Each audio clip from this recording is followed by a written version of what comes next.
Part 1. You'll hear a man calling a catering company. First, you have some time to look at questions 1 to 5.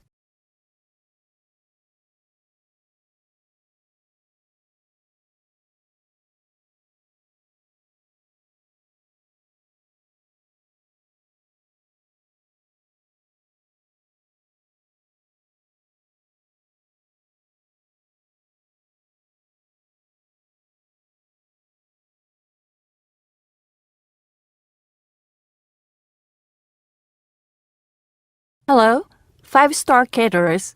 Can I help you? Oh, yes. I spoke to you an hour ago about the arrangements for our end-of-term party.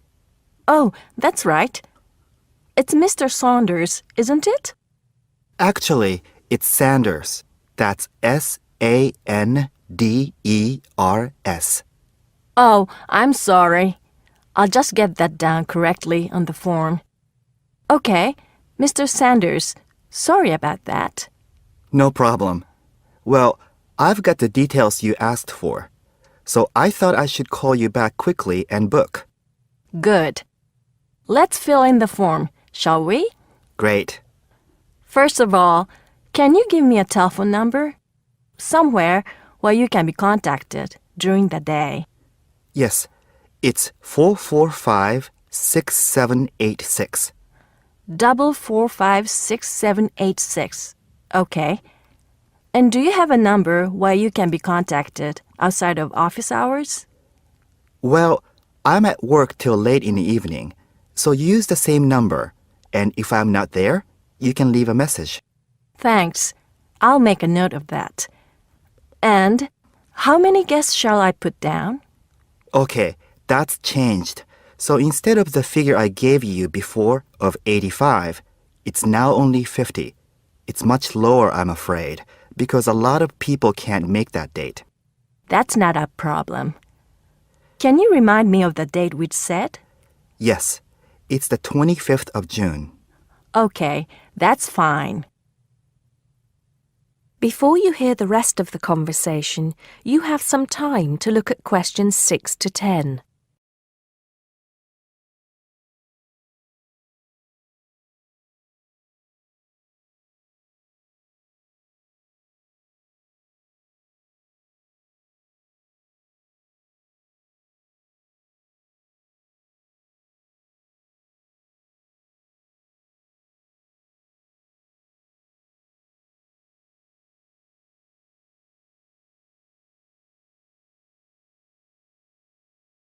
Now listen and answer questions 6 to 10. Now, did you have the chance to look at the tables on the website? Yes, I did. And I think the rectangular tables would be good. The long, thin ones. Yes, you could have 2 of those. The only problem is that they're for 24 people. So you'd only seat 48 people that way. And if you have 50 guests... Oh, I see what you mean. 2 people would have nowhere to sit. What about the square ones? You'd have the same problem with numbers. Usually, for 50 people, we find the round tables work well. Not the smaller ones. They only seat 6 people. The ones that seat 10, the large ones. So do you think we should have 5 of those? I think that would work well. Okay, that's what we'll do then. Fine. And have you decided on the menu you would like? Yes, I think so.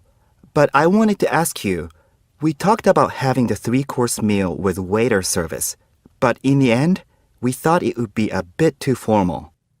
So that leaves the buffet or the 7-course banquet. How much is a banquet again?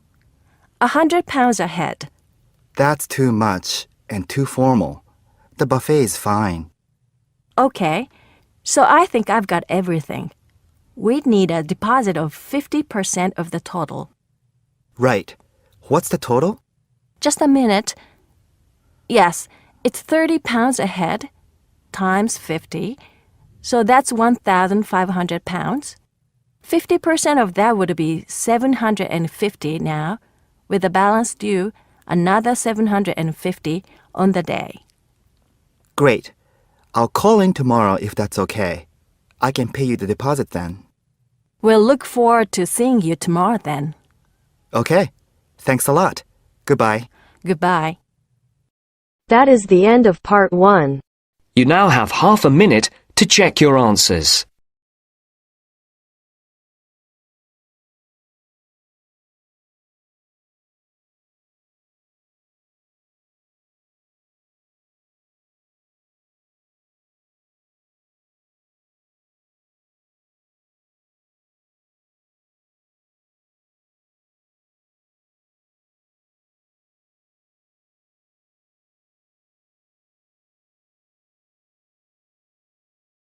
Now turns to part 2. Part 2. You'll hear a guide talking to a group of tourists about Buckingham Palace. First, you have some time to look at questions 11 to 17.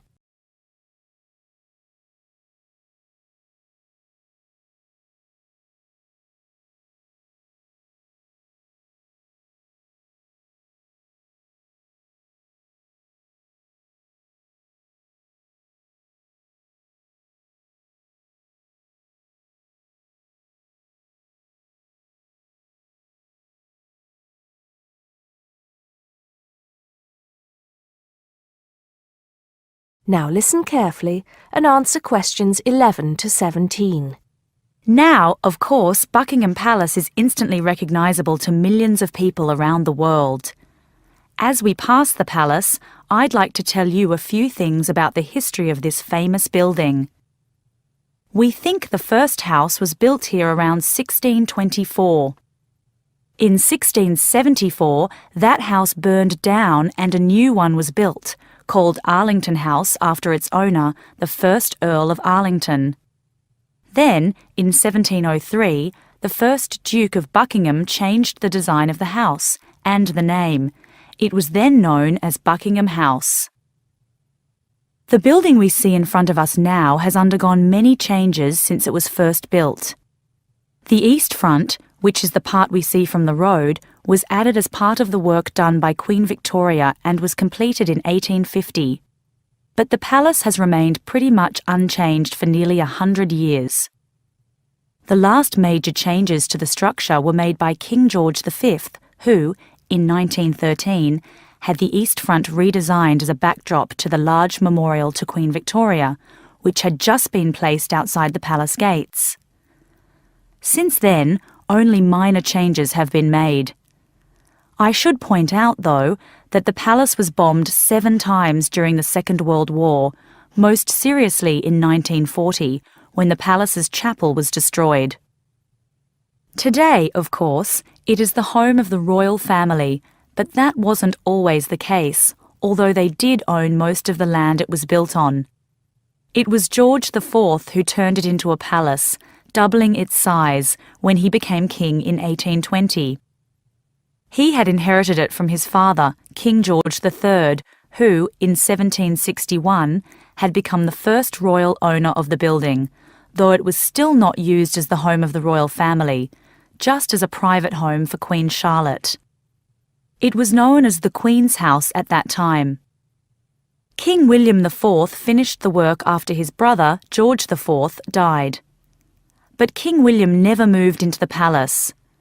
In fact, in 1834, he offered it as a new home for Parliament after the Houses of Parliament were destroyed by fire. The offer was not accepted, though, and in 1837, when Victoria became Queen, the house became the main royal residence in London. However, Victoria and her husband, Prince Albert, found the house too small, so they carried out building work to further enlarge it. This included building the east front, which I've already mentioned as the part we are looking at now.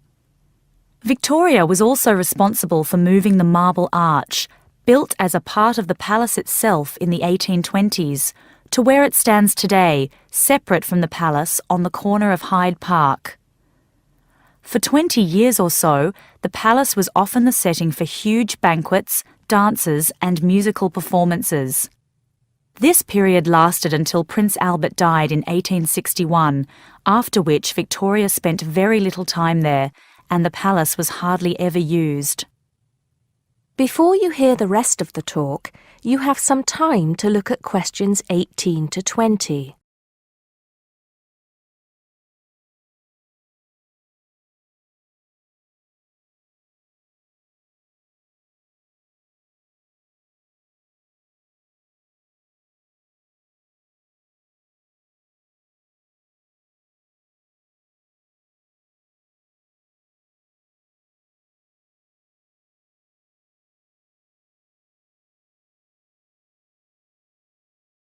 Now listen and answer questions 18 to 20.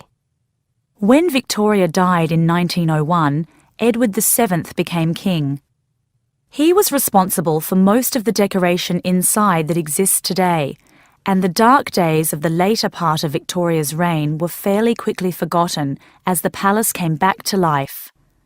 The palace has been in continual use by the British royal family ever since. A lot of people ask me if they can visit the palace. One way is if you're lucky enough to be invited to one of the 3 garden parties usually held every year. As many as 8,000 people attend these, although most of them do not get to meet any members of the royal family, and they don't see much of the inside of the palace. The garden is, however, quite spectacular, and it is the largest private garden in London, with an artificial lake, 30 different species of bird, and over 350 different wild flowers, some of which are extremely rare. Inside the palace, there are 240 bedrooms, 92 offices, and 78 bathrooms. There are also 19 staterooms, which are used for official engagements and ceremonies. Members of the public are only allowed to visit the staterooms, and then only in August or September when the monarch is not there. It's worth it, though, because there's a lot to see in the staterooms, including examples of some of the world's best art with works by Rembrandt, Rubens, and Canaletto.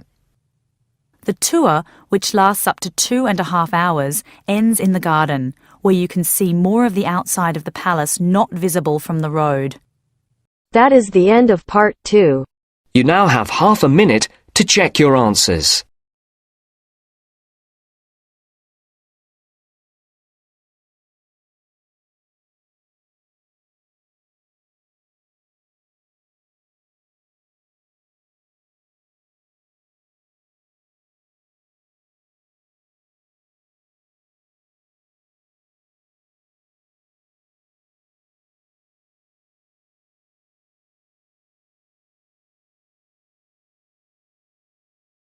Now turns to part 3. Part 3. You'll hear 2 university students discussing a social science lecture they attended. First, you have some time to look at questions 21 to 24.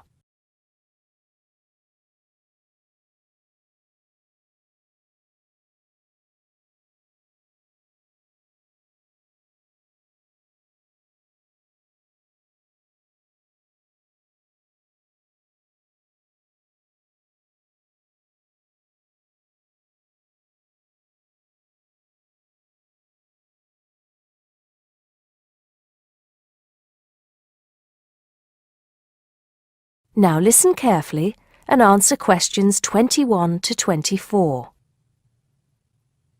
Did you go to the first social science lecture yesterday? Yeah. Didn't you see me there? No. I was trying so hard to understand the lecturer. What didn't you understand? A lot of it, really. For example, he said we needed to study history as part of the course, but I didn't get why. You probably missed it. He said early on that we need to learn from our past mistakes. Right. But he also said we need to put ourselves in the place of our ancestors. Why is that? I think the point is that it's not enough to know how they lived and what they did. We need to know what they thought. I see. And I've written transferable skills in my notes next, but I have no idea what that means. If you study social science, you learn skills that you can use in a job. Oh, right. Is that all? Okay, but why is that? The point he made was that in studying social science, You use a flexible and adaptable approach to learning. Before you hear the rest of the conversation, you have some time to look at questions 25 to 30.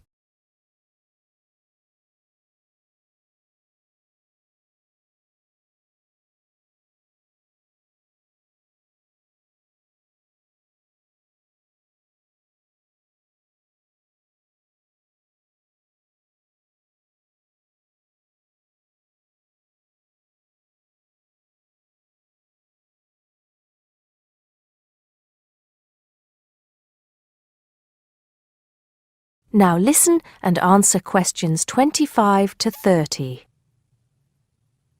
He also kept mentioning all the other subjects we will need to study as part of the course. I didn't write them all down, did you? Some of them. I think I can make sense of my notes. The first one was anthropology, which he said would cover prehistory and archaeology as well. Okay.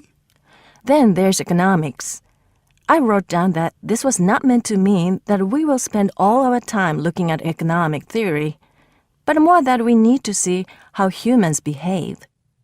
That's good. I don't think I could handle economic theory. He said something about education too, didn't he? Yeah. He said we'll be looking at how cultural information is handed down from one generation to the next through teaching children. He said we'd be focusing on geography too, but I can't really remember which aspects. Can you? I noted it down, I think. Here we are, yes, particularly in relation to urban planning. It's law that I got confused about. I didn't understand why he linked that to economics. I think he meant that laws affect the way wealth is distributed. That makes sense. Now, what are the science wars? Okay, I did get that. The science wars are about how social science collects information. In sociology and social work, and in social science generally, they can only study patterns of behavior and observe. If you compare that to the way scientists work in physics or chemistry, it's very different because they use specific experiments that can be tested and which give concrete answers. Social studies is often accused of being unscientific. That's all. Okay. But it still looks like a good course, doesn't it?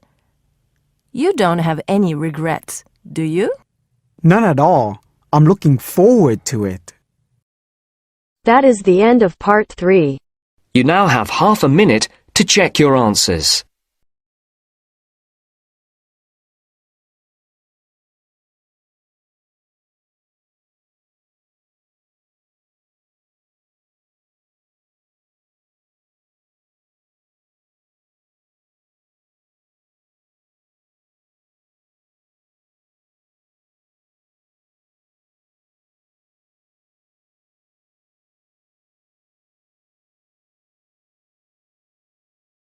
Now turns to part 4.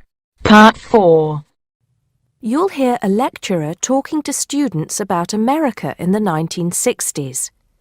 First, you have some time to look at questions 31 to 37.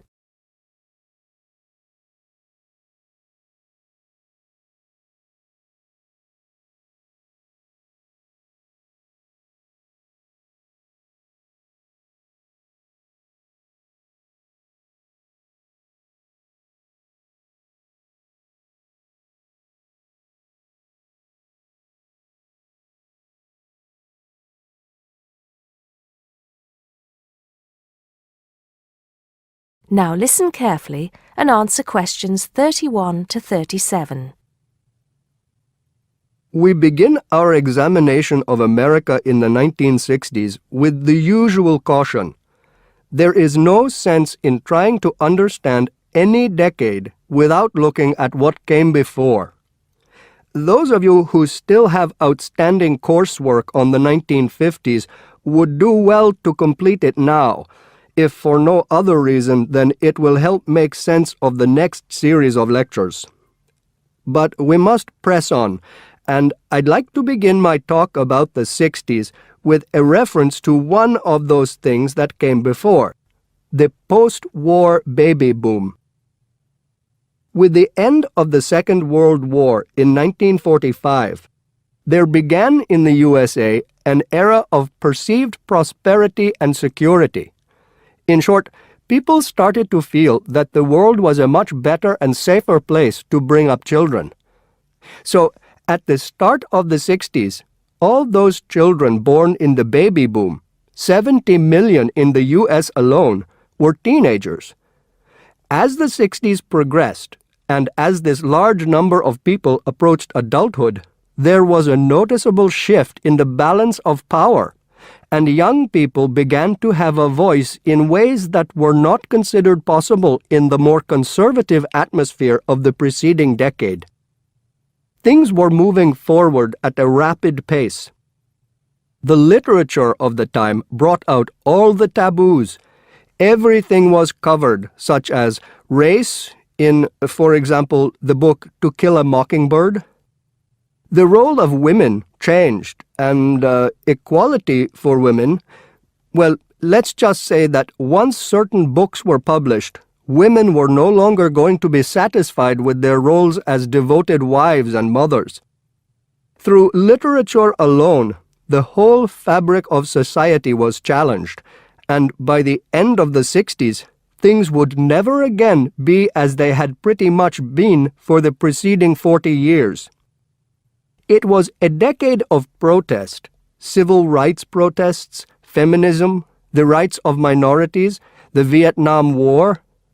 All these causes led to peaceful and not-so-peaceful protests on college campuses and elsewhere. People had been given freedom of speech, and they were going to use it. The crime rate rose to 9 times what it was in the 50s, as respect for the old order faded away. But it was also a time of great development. In medicine, the 60s saw the first heart transplant. In technology and the space race, where we saw the first American in orbit and lasers being invented at the start of the decade, and the first man on the moon, and the first primitive internet at the end. Before you hear the rest of the talk, you have some time to look at questions 38 to 40.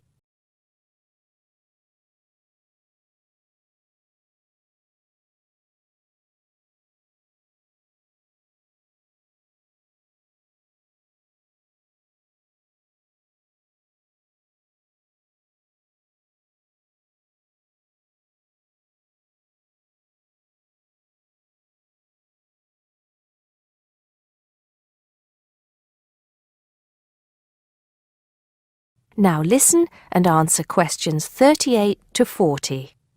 None of this, good or bad, might have happened if things in 1962 had gone slightly differently. On October 16th, President John F. Kennedy met with his closest advisors at the White House. They had obtained photographic evidence showing that Cuba was building or installing nuclear weapons. It was widely believed that Cuba was preparing to fire these weapons at cities in the USA. Kennedy was faced with 3 choices: to try to resolve the crisis diplomatically by negotiating with Cuba and the Soviet Union, to take action to block the delivery of more weapons into Cuba, or to attack Cuba, destroying their weapons. Believing that the first option would end in failure and that the third option would lead to war, it was the second option that Kennedy chose. In doing so, he succeeded in preventing the buildup of more missiles. The Soviet Union then withdrew the weapons from Cuba. Most historians agree that if Kennedy had acted differently, the episode would have led to a full-scale nuclear war between the United States and the Soviet Union. Millions would have died, and the world would have been changed beyond recognition. That is the end of part 4. You now have half a minute to check your answers.